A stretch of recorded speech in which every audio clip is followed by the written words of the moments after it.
The PROTON X90 has taken the title as the best-selling large three-row SUV on the market, and it's not difficult to understand why. Between its mild hybrid powertrain, its impressively practical interior, and surprisingly low fuel economy for a Proton, the X90 seems to tick all of the boxes. The only trouble is, there is also another contender within this segment, which is within spitting distance of price, which seems to offer a little bit more. So does the PROTON X90 still stack up? My name is ABDULLAH. This is Malaysian Motoring. This is our review of the PROTON X90 7-seater.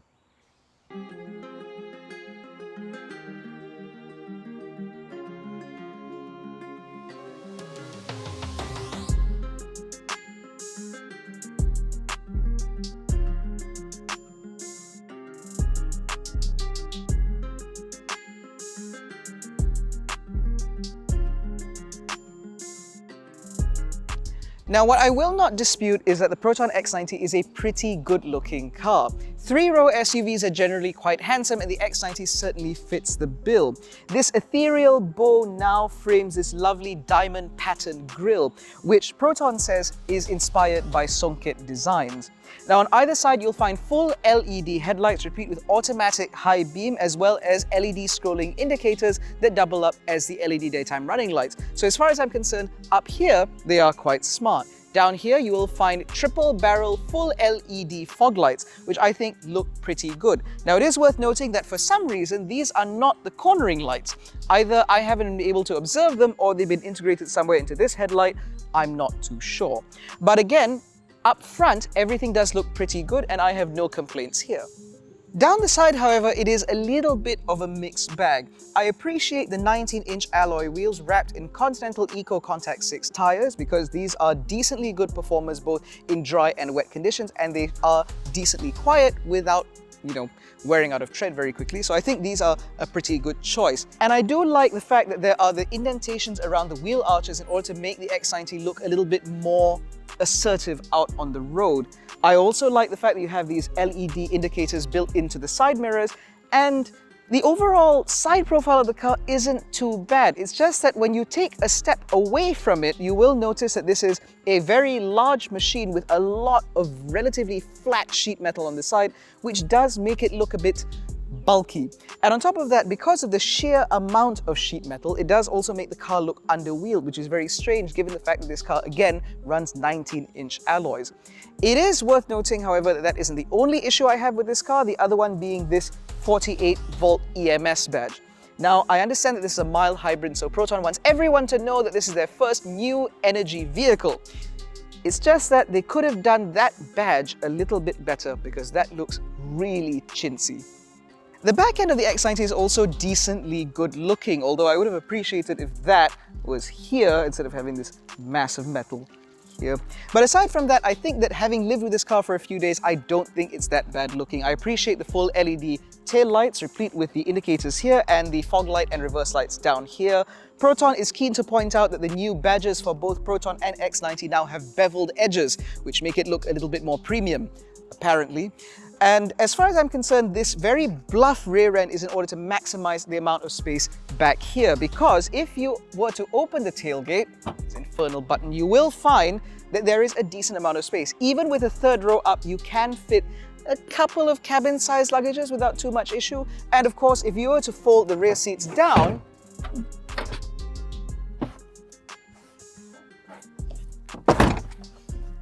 you get a good amount of space. Now, with this amount of room, again, it is decently practical because you still have a little bit of storage down here with some styrofoam cladding around the side so it's not too noisy, because the spare wheel lives underneath the car. The only trouble is there is no parcel shelf. This to me is unforgivable given the fact that most three-row SUVs are predominantly used as two-row SUVs plus an extra 2 jump seats, which means you would want a parcel shelf back here in order to block off visibility into whatever valuable items you might have back here. It is worth noting, however, that again, at least this floor does fold completely flat, and because this is the 7-seater, the second row can also be folded completely flat should you need a van. Now, the interior of the X90 7-seater, even though this isn't the most upmarket model with, you know, the 2 captain's chairs and the panoramic sunroof, still isn't all too bad. You still get this lovely stitch material up here, so it's nice and soft touch. Even the tops of the dash is nice and soft. The top of the door cards is nice and soft, and your armrest is nice and soft, including this armrest here in the middle, which I think is all rather nice. So it means that the main touch points in this car are high quality. It's just that when you begin to explore a little bit more, that's where you find some shoddy material, such as the lower part of the dash here, as well as these grab handles, which are unnecessarily plasticky. Now, mercifully, however, the steering wheel is quite nice. So it's leather wrapped with nice stitching, and the buttons are all very easy to use and very easy to manipulate because everything is as sensible as you'd expect it to be. And that's my music trying to come on. Now, ahead of the steering wheel, you will find another digital screen because that works as your instrument cluster. This, of course, uses Proton's very latest IHU or Acotech developed infotainment and head unit system, which means that you get fantastic graphics, and most of the settings are manipulatable via here or via here because it's obviously an integrated head unit. Now, this head unit also does HVAC duties because although you have a bank of buttons down here, the majority of the settings are manipulated via the screen itself. So while you have physical buttons for the temperature and fan controls, automatic, recirc, and that sort of nonsense, if you'd like to turn on the ventilated front seats, for example, that is in the screen. If you'd like to turn on the rear air conditioning, that's in the screen. If you'd like to change the direction of the air, that's also in the screen. A lot of this is done via the screen. Now, mercifully, however, this screen is at least very snappy and very easy to use, which means, as far as I'm concerned, manipulating settings and moving about different menus is at least a very smooth affair. Now, as you move further down, you will find again the electronic gear selector from Proton, which we've now also seen in the S70, as well as this lovely system here. Now, although this looks like an all-wheel drive sort of traction control system controller, that's not really what it does.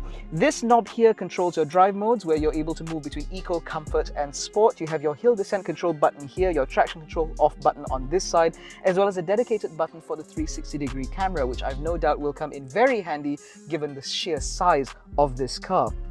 You also obviously get your electronic parking brake controls, as well as controls for your parking sensors, as well as your automatic park assist. Again, very helpful for something this big.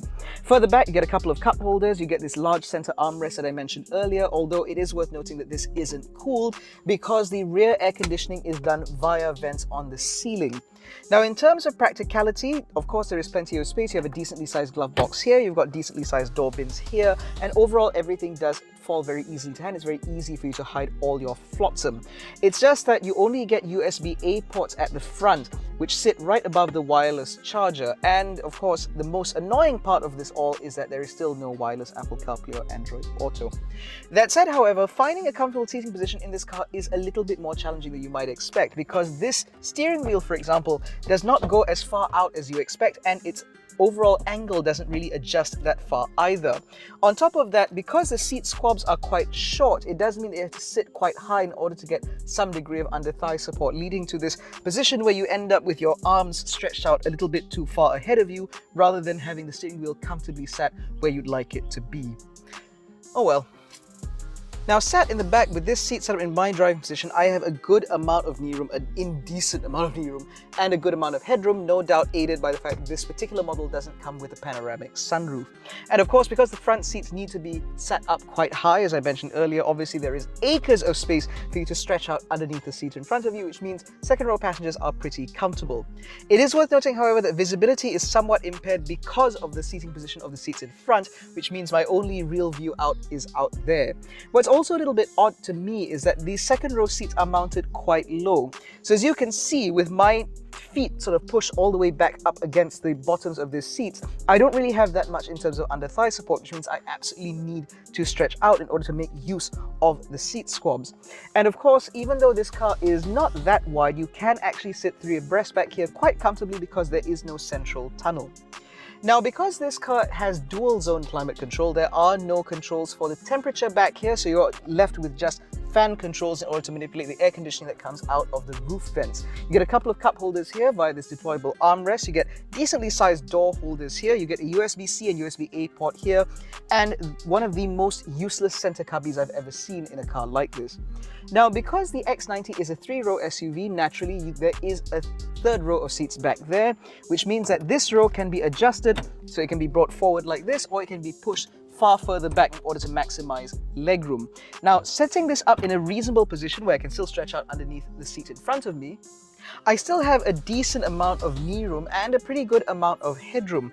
It is worth noting, however, these seats are set even lower still, which means, as you can see, I have no under-thigh support, but I can at least sort of tuck the tips of my feet underneath the row in front of me. Now, this row can actually be reclined a little bit further if I want a little bit more comfort, or I can have it set a bit more upright should I want that instead, although honestly, this recline angle is about as much comfort as you're going to get. You get USB-A ports on either side, as well as a cup holder and a little storage tray here, but otherwise there are no other amenities back here. You don't even get your own light, which means that if it gets too dark, you're basically screwed. Now, I will note, however, that these two back seats do not have ISOFIX mounts, which means if you have child seats, they'll be stuck in the second row. And of course, if you're using your vehicle to carry a lot of people on a regular basis, you might be better served by an MPV. But in terms of jump seats, I think that as an adult, I would be okay back here for maybe an hour at most, but anything longer than that would be cruel and unusual punishment. Now, as we've said in the past, driving the X90 is a rather comfortable affair, and a lot of that has to do with the powertrain. So up front, you get a 1.5-litre turbocharged 3-cylinder petrol engine mated to a 40-volt mild hybrid system by an integrated starter generator, paired to a 7-speed dual-clutch automatic gearbox with power going to the front wheels. Now, I say this because this powertrain is naturally a bit lazy. But I mean this in the best possible sense. This is not an engine to be hurried. It's just something that sort of slowly gathers speed like a rolling stone. And so when you're not trying to drive it in a hurry, this powertrain is actually quite sweet to live with. In town, it does an impressively good, relatively low fuel economy figure, and out on the motorway, it has just about enough punch for you to do whatever it is that you need to do. It's just that it doesn't have that much headroom, which means if this car were full up, trying to drive up a hill, for example, it's going to have to work a little bit harder, and so you're going to be hearing a little bit more of that engine. And of course, when you're out on the motorway, overtaking does take a little bit more time than you might expect, again, because it takes a little while for that engine to get up to speed and for the motor to provide its little bit of extra torque. Now, when you do put your foot down in this car, however, at least the engine note is decent, I suppose. Although that said, it is very far away. The X90 does insulate the engine from the cabin pretty well, and so even with your foot relatively flat to the floor, you're going to be hard-pressed to really hear anything from what's going on up front. And because of this mild hybrid system, it means that you also feel less of that 3-cylinder engine when you're doing town speeds or when you're stuck in traffic, for example, which is hugely appreciated. Now, in terms of dynamics, of course, one might argue that the 3-row SUV dynamics isn't really important, but in terms of ride and handling for this car, it is actually quite impressive. Proton developed a multi-link rear suspension for this car, which wasn't previously available in the X90 in other markets. And the reason they did that is because they understand that Malaysian customers are a little bit more fussy when it comes to ride and handling. And as a result, I can say the X90 is quite tidy. It manages its heft pretty well. At no point do you feel the car lean too much through the corners, and even the primary ride in this car still remains relatively comfortable. Of course, the more comfortable option in this segment would no doubt be the Chery Tiggo 8 Pro, but some accuse that car of being a touch floaty. And so this provides a little bit more confidence in terms of driver interaction. It is, however, not a sports car in any measure, which means obviously driving through corners, you are going to feel the weight and the mass of this car, which means it's not really the most inspiring to drive, although again, within this segment, you'd be hard-pressed to find something that does. Only the smaller vehicles like the Peugeot 5008 and the Volkswagen Tiguan Allspace offer any degree of dynamism within the space. That said, however, the NVH in this car is also a point I'd like to touch on because it is not quite as polished as I would want. See, in vehicles like the Chery Tiggo 8 Pro and the Volkswagen Tiguan and the Mazda CX-8, Wind and road noise only really becomes a problem when you're traveling well north of the national speed limit, whereas in the X90 you feel the serenity in this car come apart at about 95 to 100 kilometers an hour. Now, vehicles like this are predominantly used by families, particularly when they're going on road trips and such, which means higher speed cruising and higher speed refinement is a pretty big requirement for cars like this. And I don't feel the X90 quite keeps up with even the Chery Tiggo 8 Pro, let alone the far more expensive Mazda CX-8. But I'd also contend that for people who will be doing longer distances more often, this is most likely not going to be the big SUV of choice for them, simply because they will look at that mild hybrid system and the relatively small petrol engine and decide that this doesn't really provide adequate performance. For those customers, I would advise looking at vehicles like the Chery Tiggo 8 Pro, which has up to 390 Newton meters of torque, or in fact the Mazda CX-8, either with the 2.5 litre naturally aspirated engine or the 2.2 litre turbo diesel, because both of those mills are very well geared to do long-legged driving. But I also understand that there are a large segment of buyers who are looking for a large SUV like this, which will not be too taxing in terms of fuel economy. And in that regard, I do feel that the X90 does pretty well. Over the last week that we've been running this car, mostly doing town driving, stuck in traffic, as well as some stints on the motorway, on average, this car consumes about 8.5 liters per 100 kilometers, which is pretty good for a Proton Turbo 3-cylinder, because in the X70 and the X90, this powertrain is known to consume way too much fuel. So overall, I think the X90 does do pretty well as a city car. And this is of course aided by the fact that as a family car, it also comes chock full of active safety features on the top two models. This includes things like autonomous emergency braking with pedestrian and cyclist detection, adaptive cruise control with traffic jam assist, lane keep assist, lane departure warning, blind spot monitoring, a 360-degree camera, and so on and so forth. All of these make this a very comprehensively equipped family vehicle. It's just that, again, when you're driving longer distances, you do tend to want a little bit more performance, particularly in terms of torque and horsepower, and unfortunately the X90 doesn't quite deliver in that regard. However, everything short of that, in terms of town driving and so on, if you're the kind of person who uses a car like this 90% of the time in town and only really goes long distance when you're going on, say, family holidays and the like, then this car is perfectly good enough for you. In fact, I'd argue that this powertrain perhaps is among the very best options within the segment, simply because if you were to go with, say, a 2-litre Tiguan All-Space, it consumes a lot more fuel in town. Same thing with the Chery Tiggo 8 Pro, and the same goes again for the Mazda CX-8 2.5. So this is a very good town engine.